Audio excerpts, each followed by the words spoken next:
Founder of the American Islamic Forum for Democracy, Dr. Zuhdi Jasser, joins me this evening, as does the senior fellow of the Foundation for Defense of Democracies, Behnam Ben Taleblu. Gentlemen, welcome in. It is a pleasure to have you with us tonight on The Record.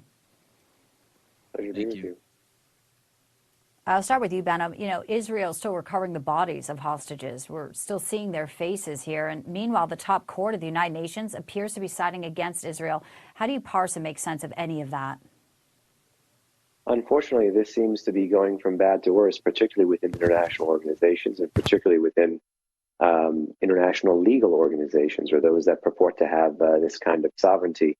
You know, it's it's certainly no secret. One could say it's more of an open secret, the views and values and institutional zeitgeist of some of these places. You know, one need only look at just how another issue in the region is being treated in the UN, which is a reported motion within the UNGA to actually have a prayer or a moment of silence for the recently deceased Iranian president. So it seems like if there's anything in terms of a concert or a concordance with Western or liberal views, values, and interests, some of these UN organizations and international institutions are taking the exact opposite view. So it's actually a moment of an opportunity, I would say, for moral and strategic clarity. And you've seen the UN miss the mark again and focus on the kind of things that you had coming out of the ICC. Right, exactly. Those arrest warrants here, which Germany and France say they would actually go forward with, outrageous. You mentioned the moment of silence at the UN.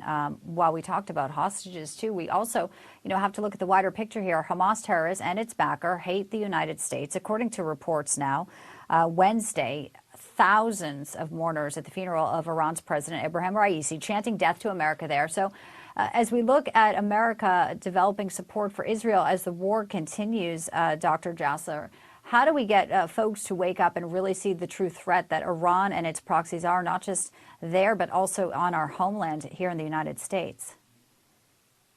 We just need leadership. We need leadership that obviously the White House is not giving, that the Democratic Party is demonstrating that it's radicalized and has become really part of the red-green axis. As you were talking about at the UN, the UN's been driven by dictatorships and that red-green axis of China, Iran, the far-left extremists, and we see this in Congress with the AOCs working with Ilhan Omar and Rashida Tlaib. And luckily, we have a Speaker of the House that has the not only the strength of character, but the moral fortitude to say, no, the aggressors here are Hamas, the victims are Israel. This is a just war. If they really want to stop the war, then they need to surrender. Hamas needs to surrender. They need to release the hostages. There is no moral equivalency here.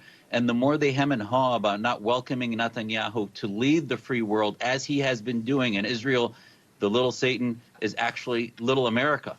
And we have to stand behind them, no different than the world stood behind us after 9/11, and we did what was right in Afghanistan to annihilate al-Qaeda. They need to have the ability to annihilate Hamas so that this doesn't happen again. Gentlemen, I appreciate your time and your thoughtful comments. Dr. Zuhdi Jasser, Behnam Ben Taleblu, I appreciate it. Thank you both.